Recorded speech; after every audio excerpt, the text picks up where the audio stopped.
in any business and you're self-employed, you don't go in thinking that you're going to fail. Now, if it doesn't work out, that doesn't mean that you failed. That just means that you learned. You can't afford to not take chances because you feel that you may fail.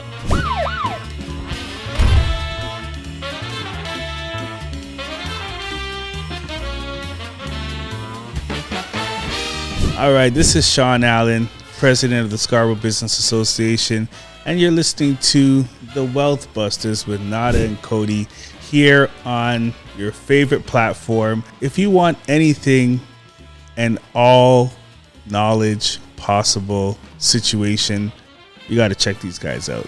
What drove you to do multiple business when you know that you can stop doing it a long time ago? What kept driving you to move forward? I don't know if I would say I could stop doing anything. I keep going. I got the momentum. Like the shark.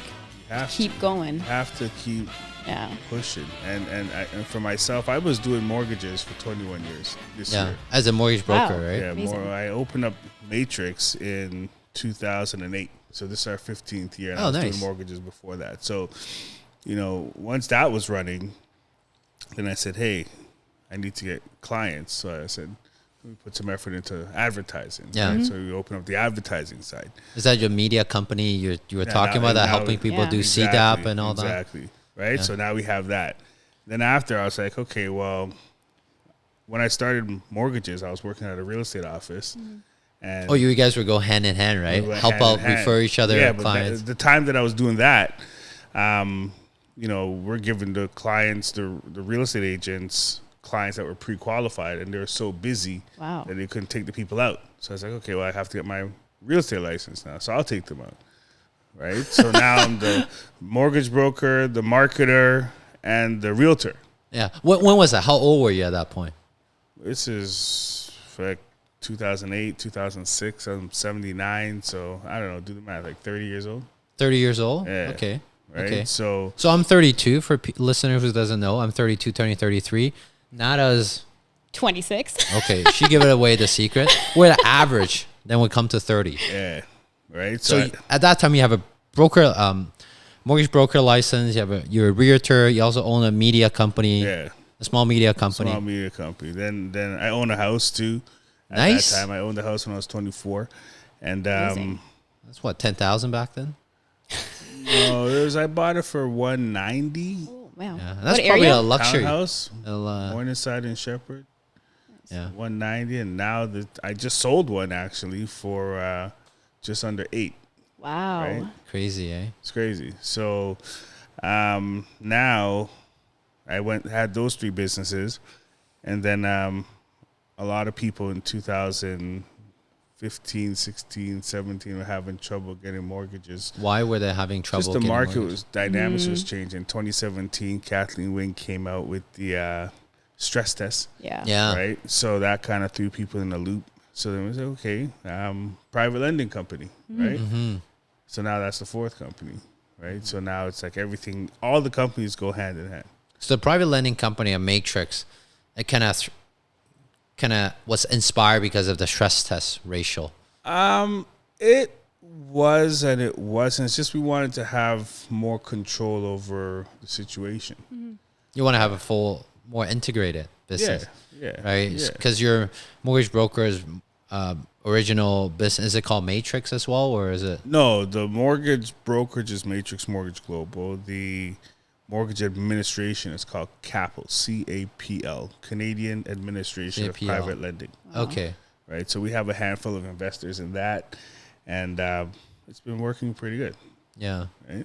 Yeah. Working pretty good. So, okay, age 30, and then the stress test in around 2015 that comes out, then you start thinking about the private lending, the company, and that's why you created Matrix and all that.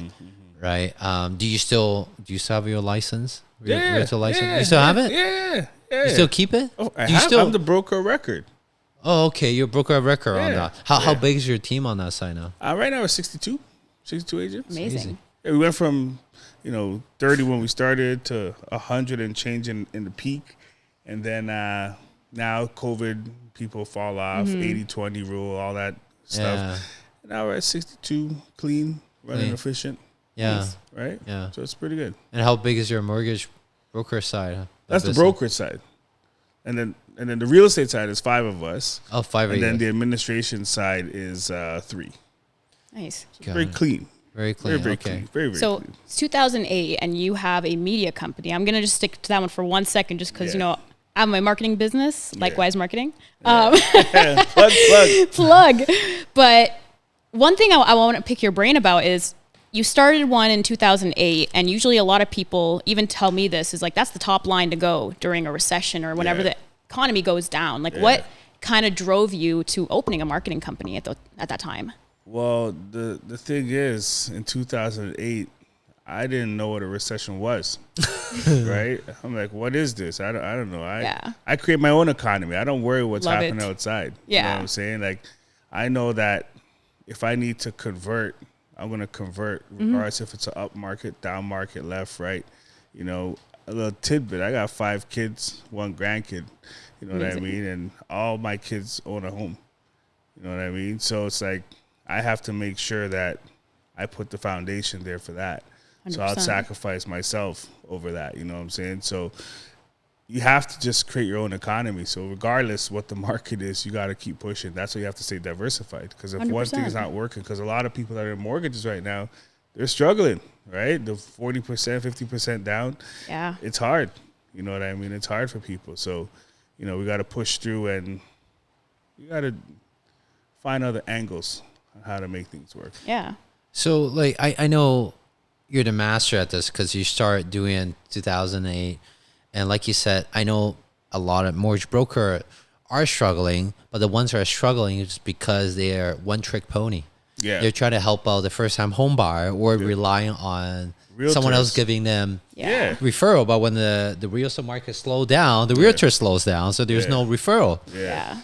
And the ones that are doing really well is they find the pain point of the current investor or homeowner, and which is a lot of that is because of the interest rate goes up. So they couldn't afford their mortgage, right? So how are you guys, like, how do you guys maneuver this and has been adjusting your business? It's very simple. I'll tell you this. In any market, up, down, left, right, there's more homeowners than home buyers. Okay? Through COVID, 550, 600,000 homes sold, right?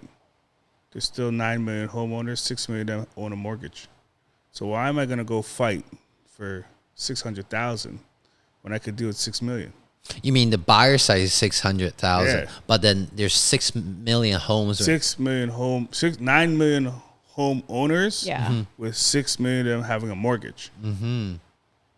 Do the math. Why would I fight and have to work with realtors? And, you know, it's the path of least resistance. 100%. You know what I mean? So you want to, you know, cut out the middleman wherever possible. Right? When you're dealing with a real estate purchase transaction, you have potentially 2 realtors, a home inspector, an appraiser, a bank, 2 lawyers, all these people in the transaction. A private mortgage for a real estate, a residential refinance, whatever it is, you got the lawyer, you got the investor, you got the title insurer, the appraiser. That's it. It's less people, right? So that's where it's at. Less is more. That's why you kind of pivot in there. Yeah. Yeah. Wow.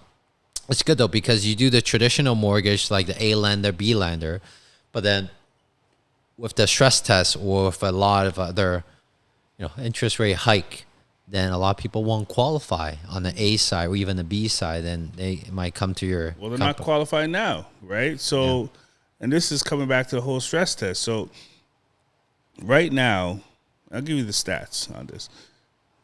To qualify, TD, if you go on their website, you can check it out right now. TD's, Do it.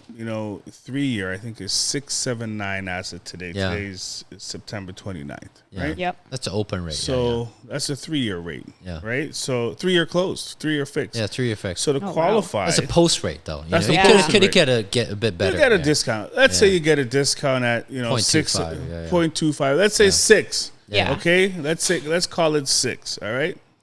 That's their 3-year. To qualify for that 3-year, you're gonna have to do 6 plus 2, which is the stress test. So now you're at 8. But for a private mortgage, I could get a private mortgage at 9.5, no stress. So people say, shit, maybe I can't qualify the bank. I'm going to talk to Shawn and get a mortgage, a private mortgage. So there's like a 3-point spread, maybe. Yeah, but what they don't have to, provide as much information, and the stress test is a lot easier. Or there is no almost stress none, test. right? There's no stress, right? So what path of least resistance you're going to take? Yeah. You're going to take the private. So, and on top of that, it's like if you try to go to the bank and, you have a regular mortgage and it's coming up for renewal right now, people have 2%, 3%. They got their mortgage in COVID or just before COVID. I still have one that's 2.15. Yeah, so now when you renew, it's going to be 6. Yeah. Can you afford to pay triple the price on your mortgage? Yeah. Most people can't. No. You know what I mean? So it's a tough market right now. It's also planning too. Like for myself, like last year I did a refi for like 3 years, like 2.5%. Helps me sleep at night. But in anticipation for that rate hike, every month now we're like paying our mortgage as if it's the new rate. Yeah, and that's smart. But who can do that? Not everybody. Not too many people. Not everyone could do that. Yeah. It's a very difficult market. It's very interesting. So I'm just seeing from the global standpoint, because everyone who is complaining about the housing price is too high, they want it to come down. But the reality is that if the housing price come down, the whole real estate industry slow down. It's not coming down. No, I'm saying like people want it to come down, but we have seen it in China, right? Yeah. And other places in the world. Everyone wants it to come down, but the moment it comes down, the whole economy stop. And people stop paying. Mortgage broker are not making money. Real estate agent, like majority of them, not making money. The whole wheel just stop. And then that's a very scary thing, right? So anyway, I'm just throwing that in. I'm going to give you a tidbit, all right? So I'm going to give you 4 salary points. $122,000, right? Which is a pretty decent salary. Yeah, that's a good mid-management, upper management, right? Really. A person with $122,000 could purchase a home for around $535,000, $540,000. $145,000 they could buy for around $612,000, $615,000 around there. $185,000 they could buy for 6 and change, and then $212,000 they could buy for around 8. Okay, that's what they could qualify for. Now, the average home price as of CREA's data for August shows that the average home price for a detached home in Canada is $978,000. Yeah. So those 4 salaries represent a Toronto City Councillor at $122,000, $145,000 as an MPP, $185,000 as an MP, and $212,000 is the mayor. So the mayor can't even afford to purchase a home in Toronto. Check those stats. Crazy. It's funny because I just did a short form video. This is the most, I know like Nada loves the Reddit stuff, right? The most viral threats on Reddit is the top 10% earner in Canada makes about $178,000 and they cannot afford, the average home price in Canada is about $840,000. They cannot go on their own and qualify. No. They can't. They need a partner, but not 100%. everyone wants to own it with a partner. No, you can't. You can't. So I know you're very close with all the mayors and all that. So even if they cannot buy a house, what's your standpoint on that? How, like, there's a way that what they say, but truthfully, what do you think that will really help? Help them qualify or help the situation? Help the situation. Yeah. Because there's okay. It's a loaded question. I'm not gonna put you on the spot on. Oh, we can answer. I can answer the question. Yeah, I'm not gonna put you on the spot on what the politicians said could be right or wrong, or whether they were actually doing it. But what do you truly think will help this situation on both sides of Well, this? first things first, they need to offer longer-term amortizations. Yes. Because in Canada, most people are going maximum up to 5 years. In the US, it's 30 years. 25 to 30. 25 to 30. 25 is to the 30. max, right? So when I got into mortgages, I seen the market go from 25-year AMs to 30-year AMs to 35-year AMs to 40-year AMs, back down to 25-year AMs in 18 months. Right? So that was the first issue. And then they used to offer mortgages up to 105, 110% of the value of the home. Now, they don't need to do that. But I think just stretching out the amortization gives people an opportunity to 100%. lower their monthly payments. And they're offering it when you renew because people can't qualify, but they need to make it a grand synopsis or grand, scheme Yeah. so that everyone could qualify. And then they need to start offering people options of 10-year mortgages or 15-year mortgages so that you could just set it and forget it. Yeah. Because why is it that every 5 years you have to reset your mortgage and then, you're going to leverage your home to pull out cash and all this stuff? 100%. And I'm not against that. It's the fruit of my business. But at the same time, we're doing a disservice to people because now they can't afford to buy a home. Like you go to certain countries, like Bermuda, for example, those houses are handed down for generations. Yeah, for a reason, right? Yeah. And in the U.S., they have like a 30-year term for mortgages. I was trying to mention. 40. Yeah. Yeah. Well, like in either Canada, way. the multifamily can go 30 or 40. 50. Yeah. But the residential, you cannot. Can't. It's significantly reduced for some reason. It's just. So I don't know what they're doing. I don't know what the thought process is. Yeah. And then, so besides the longer amortization, that's the first time I actually heard it. So I love that standpoint. Yeah. I think will solve a lot of problem for sure. Is there anything else that you think will help with this people qualifying or just all this situation? I could, irresponsibly say. Irresponsibly or irresponsibly? Irresponsibly say, get rid of the stress test, but that's a global mandate. Yeah. You want to make sure that people have the ability to pay in an environment where they're stressed. However, those people that qualified at 2.25 during the stress test is overstretched because that stress test rate doesn't even exist. The rates currently are higher than the stress test. So regardless if you put people through the stress test or not, it doesn't even matter because the rates are higher than that. So, I'm all for, putting some safeguards in place to protect homeowners, but at the same time, maybe it's a combination of, a stress test for first-time home buyers to make sure they could get in. But once you're in a home and you're navigating the bills and the expenses, then by hook or by crook, food, shelter, water, you're going to cover those things, right? So I think there should be a balance in respects to how that approach is taken with qualifying people on refinancing with the stress test or without the stress test, because you're putting people in a situation where, and I've seen this, someone's mortgage renewal comes up and they went from 2-3% to 5-6%. Yeah. And now it's happening to many people, and they can't do anything, and they're forced to sell and rent. Yeah. Right. It's happening a lot. And now you're taking someone out of a situation where they had asset appreciation, albeit very minimal at this current stage, but over the long term, the asset prices are still trending up. But now they don't have the ability to benefit from that. And then they take their money out. They have life expenses, and the hidden tax on the average Canadian is inflation. Right, so 100%. they think that they're safe with $400,000, $500,000 in their account. Yeah. But inflation is eating away, and then they're underrepresenting what the true inflation numbers are. Because when COVID started, March 15, 2020, gas prices were $1. Yeah. Right now, as I drove up here, gas prices are $1.62.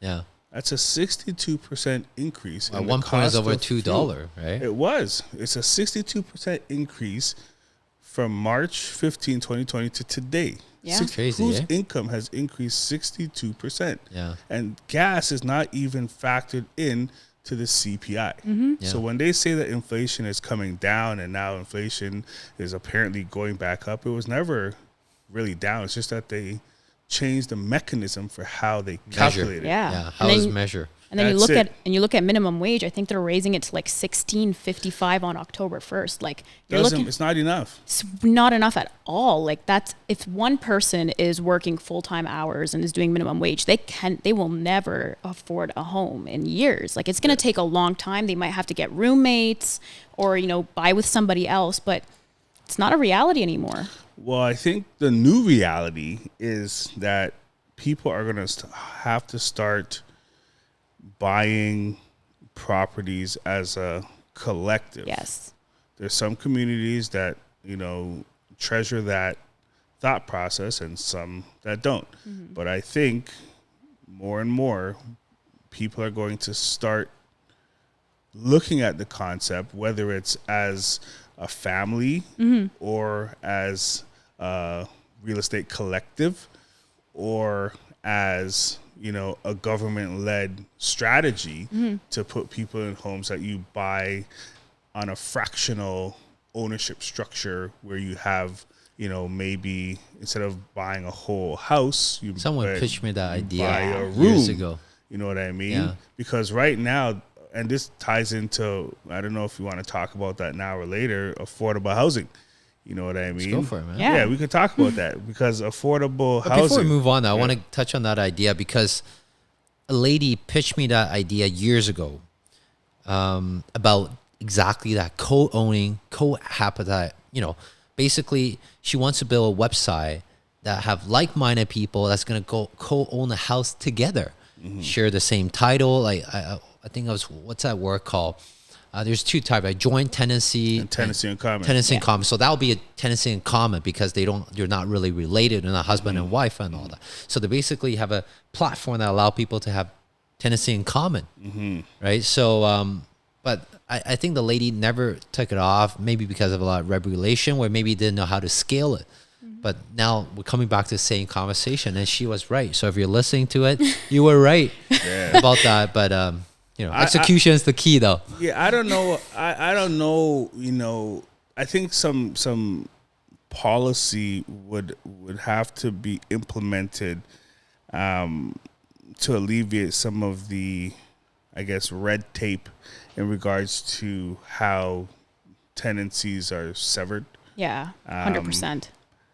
Because you can get into a situation where us three can Someone buy wants a property out. and someone wants Yeah. out, and then there's And no we don't have way. money to buy you out. What do we do? Exactly. That's the question I raised it to her. Like, how are you going to solve that? You're going So- to find another guy that comes in, kind of like a joint venture kind of thing. Well, I'm thinking more on the lines of, you get an insurance slush fund of some sort, building up on the side where, one person, there's some guidelines in around, okay, you need to have at least X owners on the property, and then, 2/3 have to remain and only 1/3 could depart. And then if you don't have the capital, then this resource fund is there to support the buyout at X price and X, fee and whatever. Yeah. And then And you they own pay a back, piece of it, and then kinda you own a thing. piece of that, and you pay back into the fund, right? Yeah. So something when you along- sell or something. yeah, Then yeah, They get a share out of it. yeah. It got to be a win-win for both. Yeah, right? so the fund would get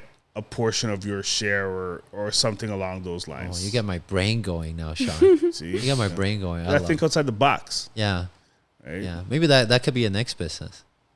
We could do it because I'm quite sure because think about it. If you have this investment fund over here, Yeah. and their whole purpose is a for-profit entity, Yeah. and they have an opportunity to buy in to a situation that may be cordial or may not be cordial, and they're buying in for, maybe someone wants to sell, and there's a clause in there that they have to sell at 80 cents on the dollar. Yeah. Right? You want That's out like right you buying now. a wholesaling deal. You're buying wholesale. Yeah. Right? So that's a strategy. Hey, we could make a business out of that for sure. We're talking about that. That's worth enough to cheers for.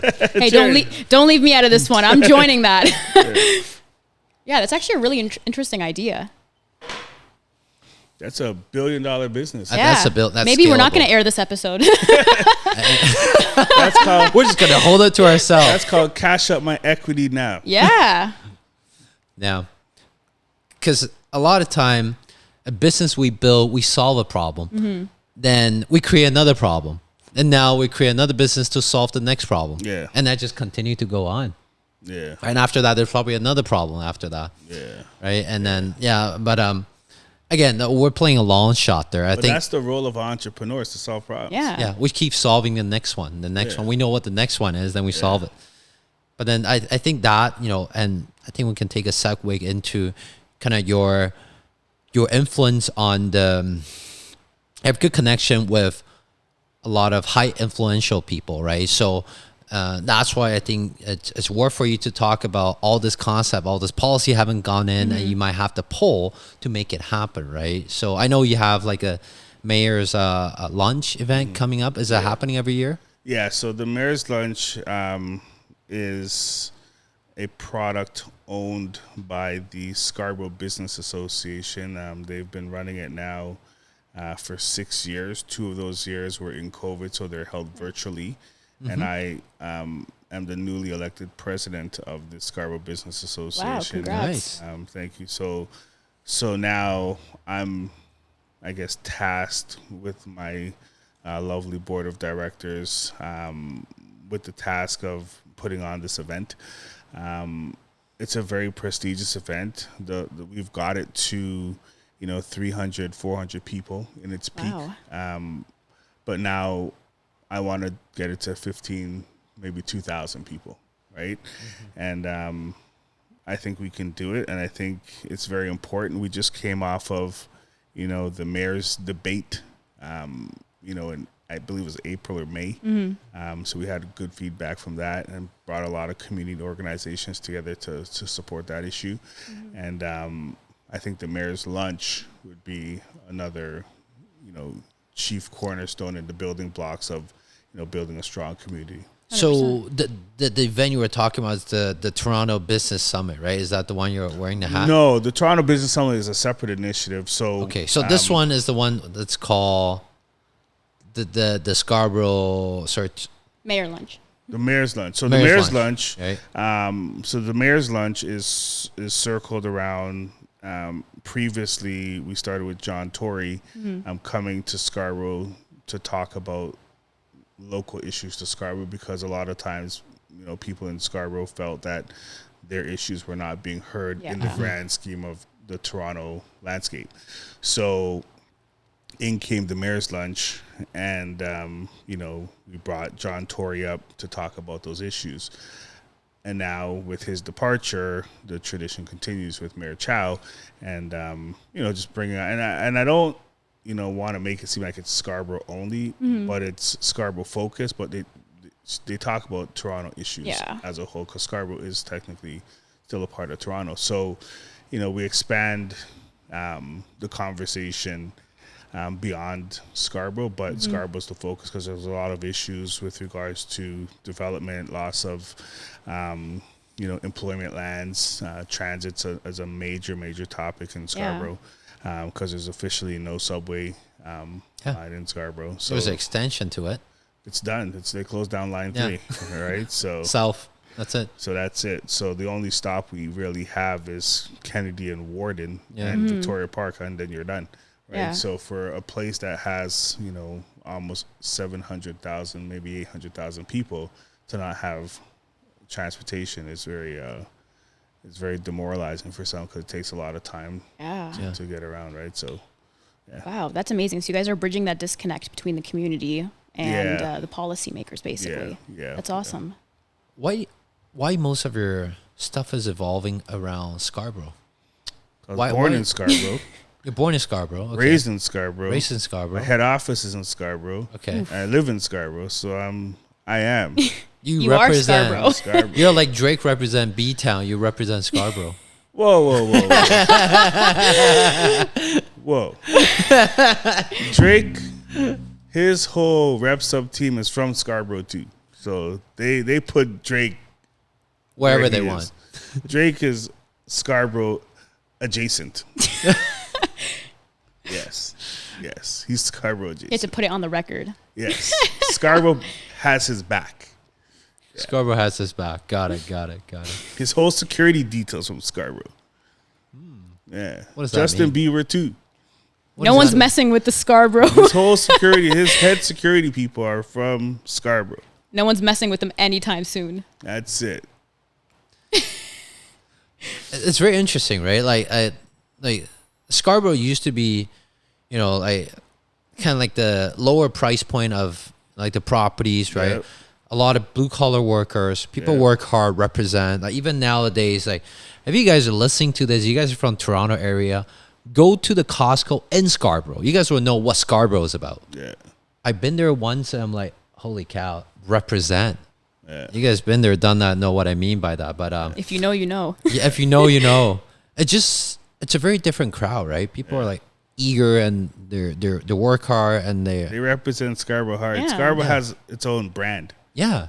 Love Scarborough is a big promotion with the Health Network. Yeah. Everyone, they got Scarborough spots with Jesse promoting all Scarborough things. Yeah. It's got its own identity for sure. Yeah. 100%. Cool. Now I know why you hold it so close. Yeah, that's it. And then I know you were like on top of like the Toronto Business Summit. Yeah. I know you guys were just having some success, right?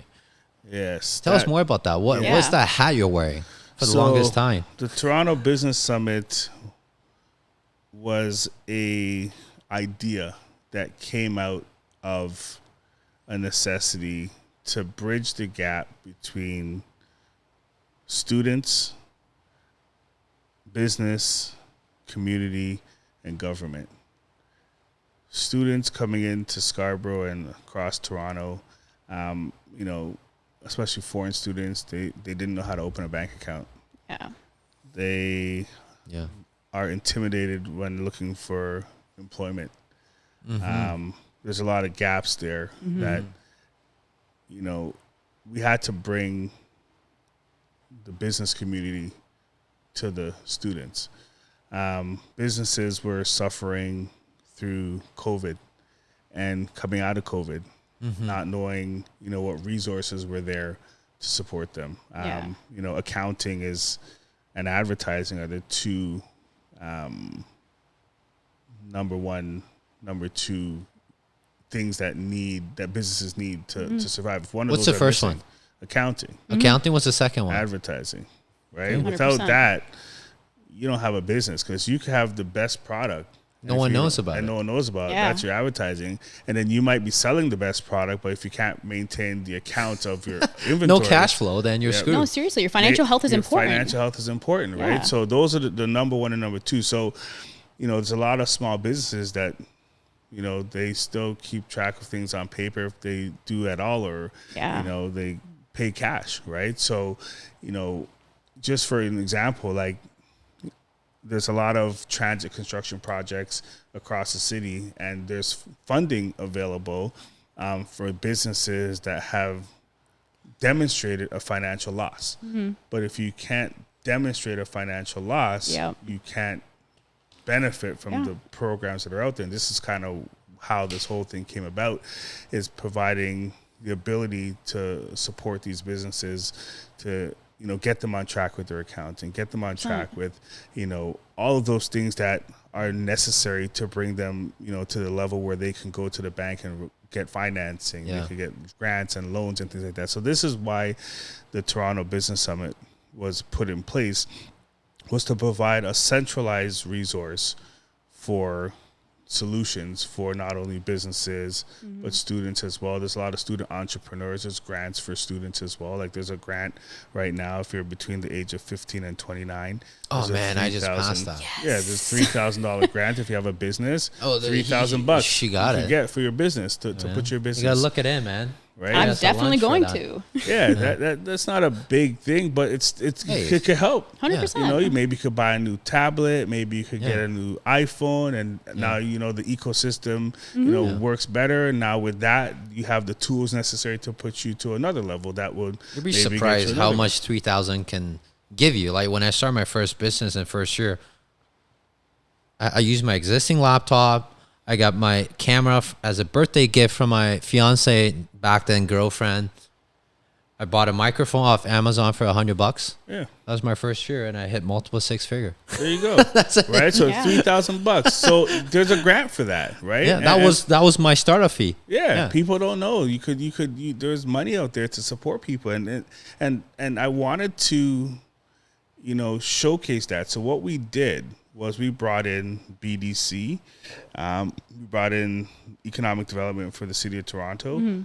They had a specific program, a breakout session talking about grants and what grants are available. Yeah. We brought someone in from Procurement Canada. So I don't know if you know, but you could actually, this podcast, for example, you can sell this service to the government of Canada, and they'll pay you for hosting a podcast if that's something that they need, right? So there's the government of Canada hires local businesses, and it's Procurement Canada. So we brought them in, and there's just so many local startups. Like this one startup came in from Costa Rica, and what they did is they repurposed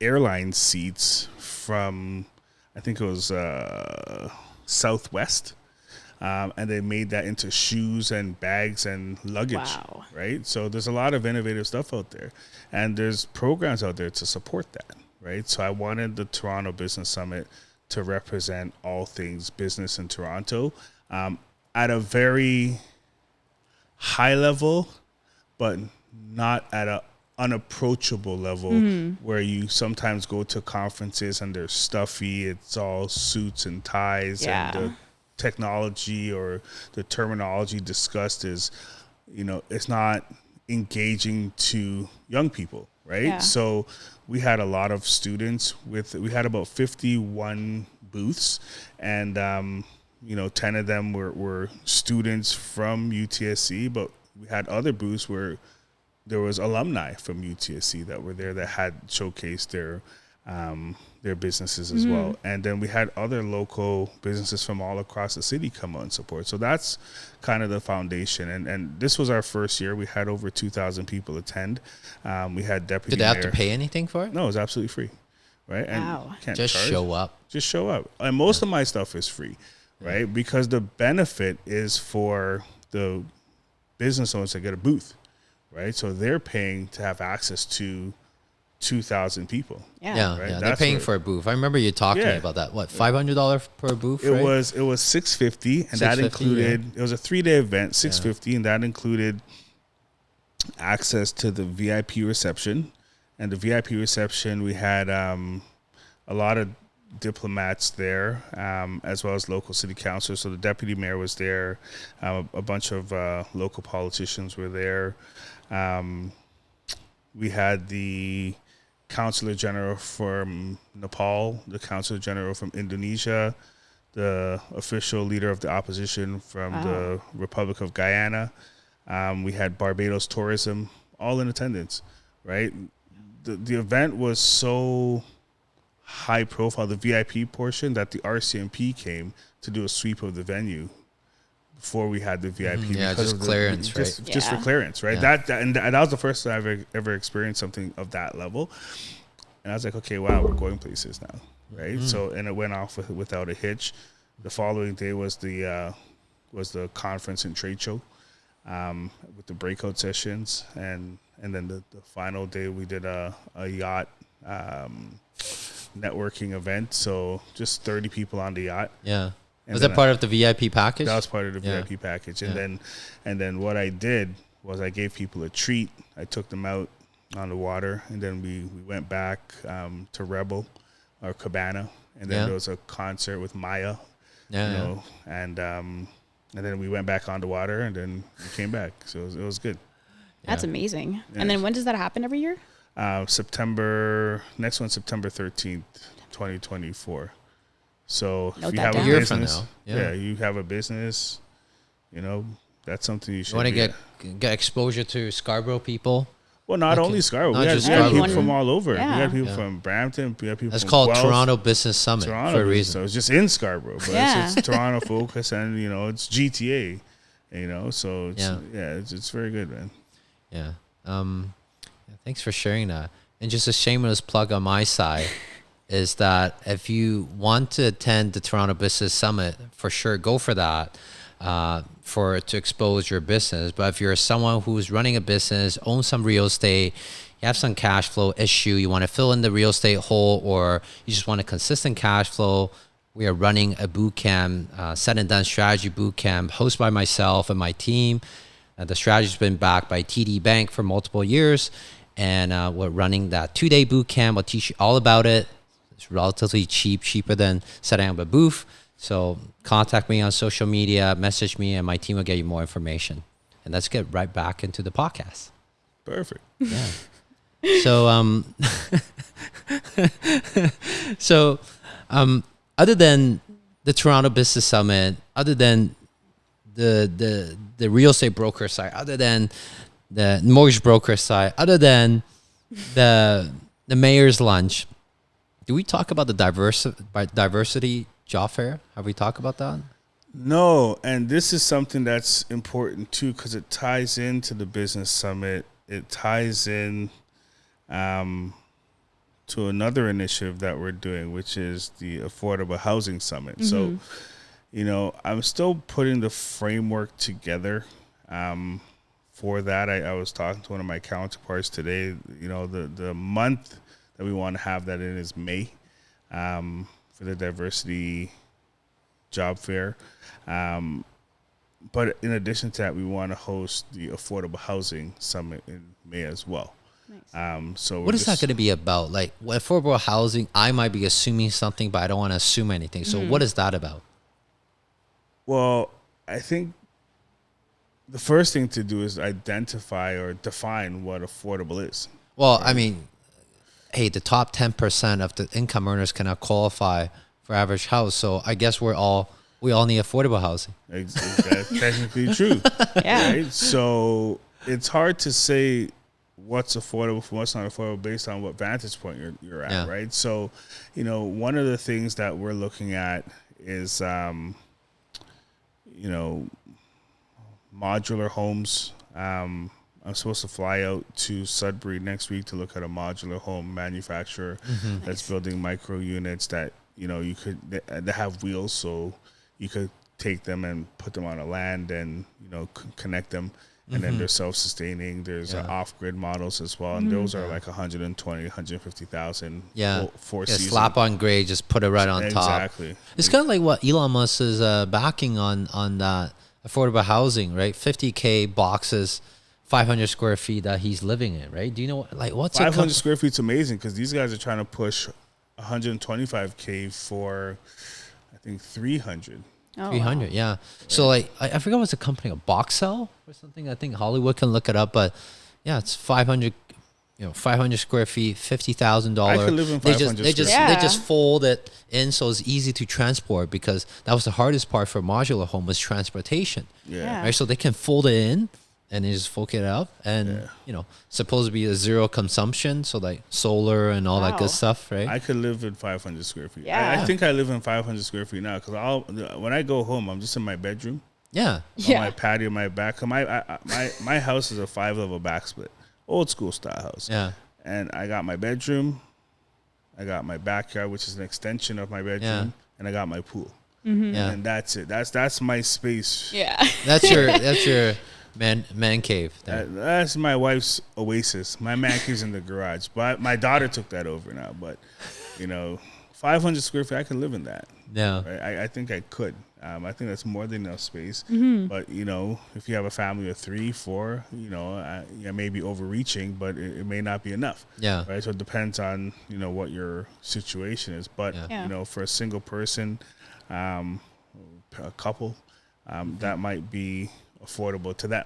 Right? Yeah. So we have to really look at how we're utilizing existing lands, and then once we've maxed that out, then we talk about how to use green space and things like that. So there's a lot of people that have property like Bill C-23, C-21. I can't remember. I did one. I did a garden suite. Right? I did one. I see It was that right here in Bowmanville. Yeah. Oh, nice. Yeah, it's I can drop by. Yeah, and it's a full house. It's 1 square feet smaller than the house in front, but in terms of volume, the height is much higher, so it looks much bigger. Oh, nice. Yeah. And how much square feet is that one? $950 per floor. So we have Oh, that's good. How much was the cost to construct that? You don't want to know. It's a fortune. Yeah, it's $500,000 and up. Yeah, that's not affordable. Yeah, it's not affordable. And of course, that's including all the landscaping. We put a fence around it and all that. Make it nice. We thought, my fiance and I were thinking that we were going to move in. But when we actually sat down and really think about it, if we're ever going to have kids, the in-law lives in Oakville.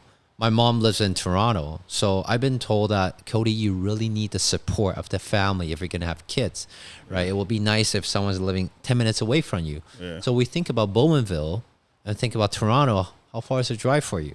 Yeah. Right? And think about driving to Oakville. We're never going to get the support. Yeah. So when we look at reality is that we're probably never going to live in there. realistically, right? Yeah. But we built it as if we're gonna live in there, and now it's just really nice short-term rental, and we are Yeah. killing it. Yeah, that's good. So, and I have land in Prince Edward County. I got a hectare on the water, and I was gonna build a massive structure, and use that for myself, my family, my friends, just to go up, resort cottage life, and I was gonna build a coach house on the property.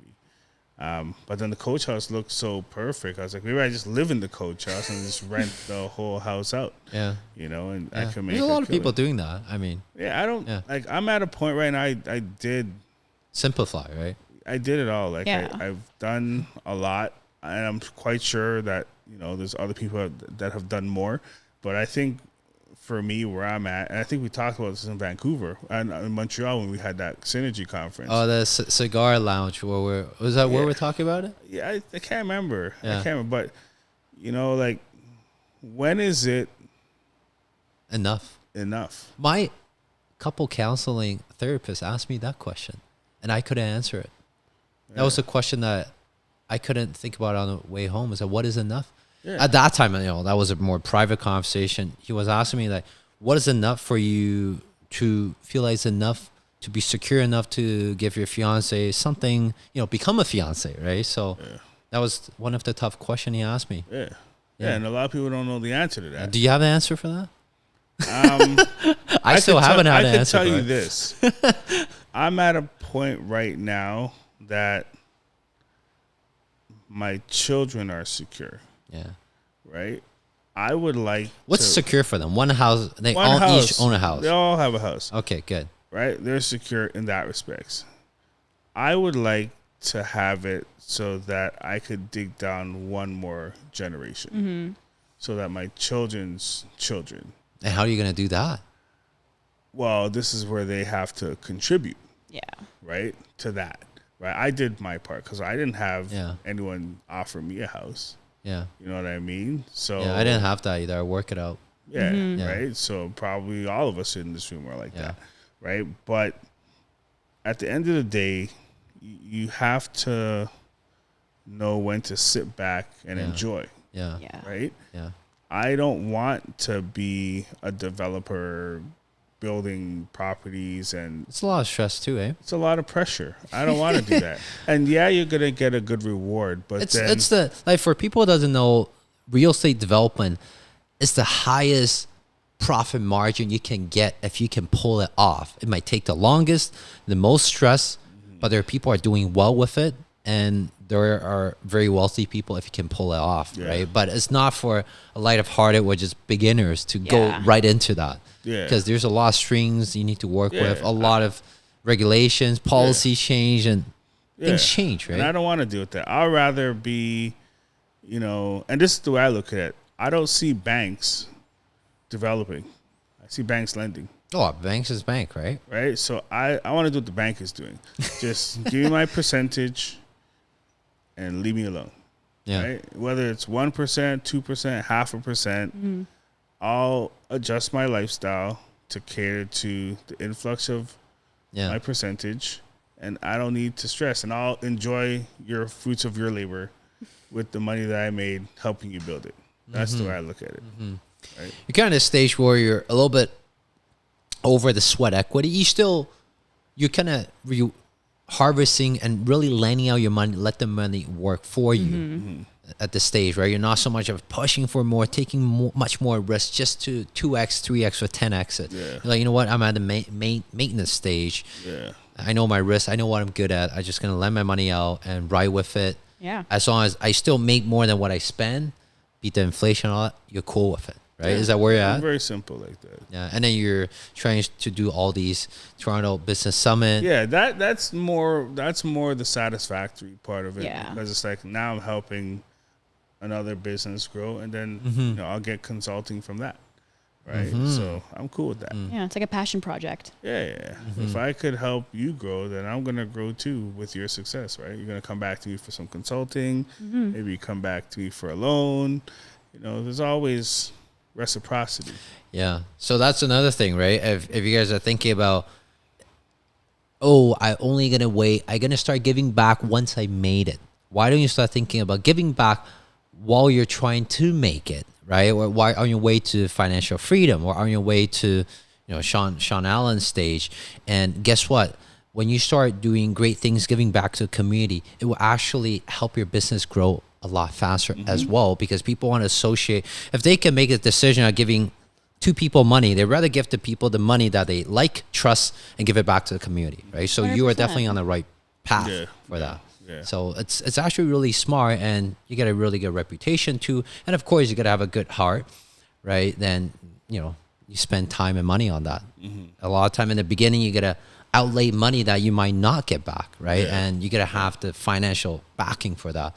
Yeah. So at a certain stage, you start doing that, right? Yeah, and you got to have the accounting to manage those storms as well too. Right? You have to have that rainy day fund, and a lot of people, in their development or in whatever they're doing, they don't set aside enough capital to handle those situations. Yeah, only when the tide goes out, who's swimming naked, right? Yeah. So, like for me, like for all my strategy or the way I'm building a business, I'm always learn from the worst case scenario, learn from people who has failed. And I learn a lot more, and hopefully I don't make the same mistake. I can look at all the success story, but it doesn't really apply. I look at all the failure story. If I have any competitor, I look at how they fail, why they fail, and how do I avoid that. And if I can look at 100 cases, I think my chance of being successful is much higher than the person looking at the success story, because they don't see the real reality of things. So are you too big to fail? No one's too big to fail, man. I don't think I'm never failing. Yeah. I'm never failing. I don't think I could fail ever. It's not in my vocabulary. Yeah. Right. I think it's because of that mentality, we will never fail. But the moment we think we were too big to fail, then something will happen. I don't agree. I think you need, if you're in any business and you're self-employed, you don't go in thinking that you're going to fail. Now, if it doesn't work out, that doesn't mean that you failed. That just means that you learned, and now you're going to apply those techniques to something greater. 100%. Right? But you're not failing. So you can't afford to not take chances because you feel that you may fail. Yeah. Right? Because there's no real failure in entrepreneurship. Yeah. Right? So you have to keep pushing yourself and putting yourself through stress tests, right?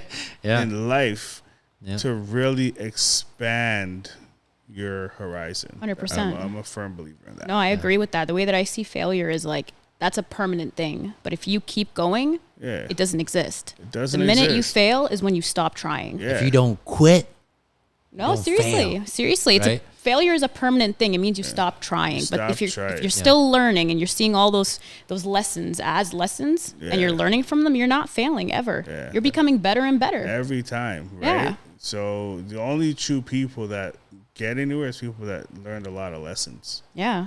So yeah, 100%. and that's why we have you on the podcast, because I'm trying to leverage the lessons you have learned, whether the good or bad lessons, right? Or just human nature of how things work in reality, not just reading it from books, right? But sometimes you give people the knowledge and they don't receive it. Well, most of it don't. I mean, you can take the horse to the Like, water, most, but most of the time, like people listen to a Wealth Buster podcast, but yeah, Cody, that's a great idea. Hey, your boot camp is a great idea, but I'm going to think about it. You know what I say to that? I'll tell you what I say. Find them dumb, leave them dumb.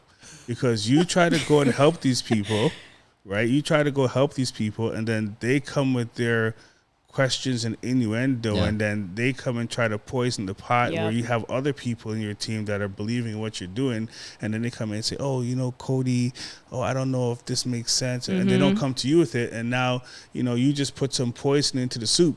You see what I'm saying? Yeah. So you gotta cut that cancer right away and take that right out of the equation. That's and just right. leave them where they're at. 100%. Because they might not be able, not that they're bad people, but they may not be at that level of intellect Not the right mindset to or anything. receive the information. Yeah. Right? and I think So- that's one of the hardest things. Like for me, I'm always trying to help people. Like it's just like an innate thing that I want to do, and it's a hard mindset shift to realize that I need to be more selective.